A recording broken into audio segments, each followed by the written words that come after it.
Yayabang nyo. Maaga pa. What are you, conducting trial by publicity? Is that what you're trying to do? We will not be swayed.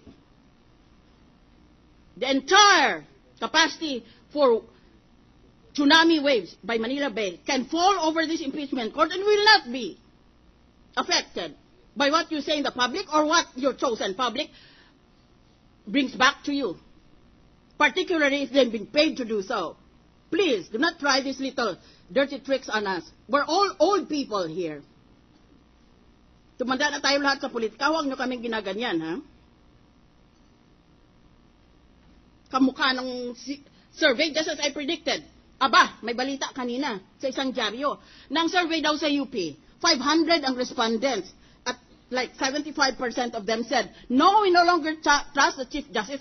Kayong mga UP kayo, dapat kayo i-kick out immediately. If you are true, actual persons, you should be kicked out immediately. Because you do not deserve to be in UP, and the people who machinated the publication of that press release should likewise be kicked out of UP. If they're enrolled in the rolls of the university as alumni, they should be permanently erased from the rolls as a perpetual shame on the university. Pero mo, may survey daw sila na 500 katao sa UP nagsabi ng Chief Justice so far because of the prosecution evidence can no longer be trusted. Ang taas pa naman ang pagtingin ng tao sa UP pagkatapos 500 lang out of, let us say, 50 million all over the Philippines, and it's not even conducted on scientific basis. It's not conducted by any of those reliable survey firms that have already been proven in their forecast for election results. Kanya-kanya lang sila. Grabe. My goodness me. If I were the symbol of UP standing there, naked, called the oblation, I would immediately throw away my fig leaf. Huwag na tayo magtago-tago pa. Kagaguhan lang naman palang pinapag-aralan sa UP kung ganyan. I cannot imagine a survey where 500 high IQ people will say, we have already lost trust in the Chief Justice because we have already heard the evidence from the prosecution, although we admit that the defense has not yet presented its case. Grabe naman. Sino namang PR firm nag-isip nito? Sabihin lang ninyo, hanapin ko yon. You are playing games. I was not born yesterday. I was born a long time ago and I'm about to die. I want to leave a legacy that at least when presented with this anomaly in trial technique, I rose to condemn it. We will be studied generation from now by other senators faced with other impeachment cases, and I do not want the records to reveal that we allowed this development to pass by uncommented on. This is a travesty. Una sabi nyo, malakas ang ebidensya namin kasi 8 ang krimen niya. 8 ang articles of impeachment namin. Bilangin mo, 8 yan. Pagkatapos ngayon, 2 buwan pa lang, wala na. 3 na lang sa 5. Kasi tama na yun, panalo na kami. Wah! I request the Secretariat should record in our journal that I said, wah!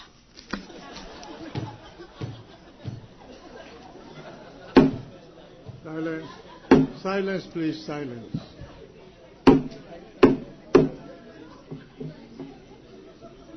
Majority Floor Leader.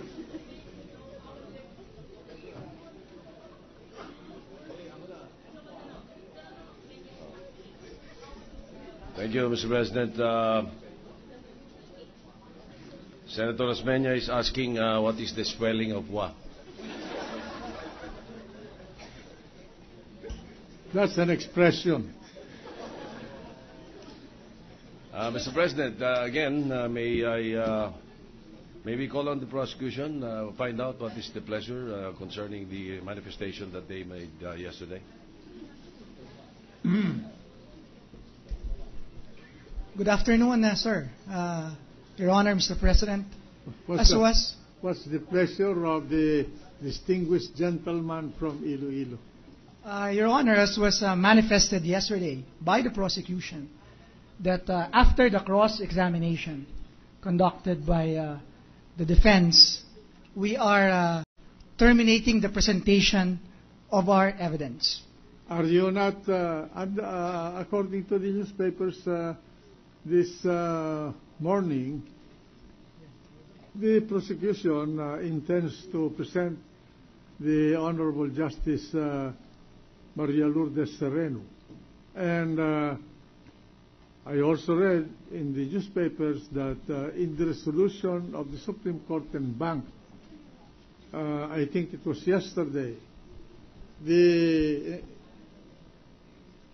Supreme Court and Bank left it to the discretion of the good Justice Maria Lourdes Sereno to appear here voluntarily for the prosecution. And I remember that one of the panel of prosecutors, I think it was attorney as Congressman Colmenares, who informed the court that he wrote Justice Sereno to appear here for the prosecution. And I think the court is entitled to know whether you still intend to present Justice Sereno. Your Honor, a letter invitation suggested by this honorable tribunal was delivered personally to the office of Justice Sereno last Monday for her to appear before this honorable tribunal tomorrow. That's a Thursday. Tomorrow? Yes, sir, but we have not yet received any formal communication or reply from the Lady Justice of the Supreme Court. Yeah, incidentally, I raised this question because I am interested to know your real position. Because yesterday you already terminated, according to you, to the records, your presentation of evidence on Article 3 and Article 7 that you have retained among the 3 articles of impeachment out of 8 articles of impeachment covered by your pleading known as articles of impeachment. And I ask you very definitely whether you're really going to stop presenting any more witnesses on this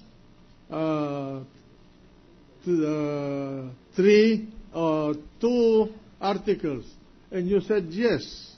That's my recollection, except that you reserve the right of the prosecution to present evidence on Article 2.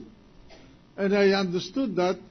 I was of the mind that you were referring to the pendency of a case in the Supreme Court regarding the foreign currency deposit.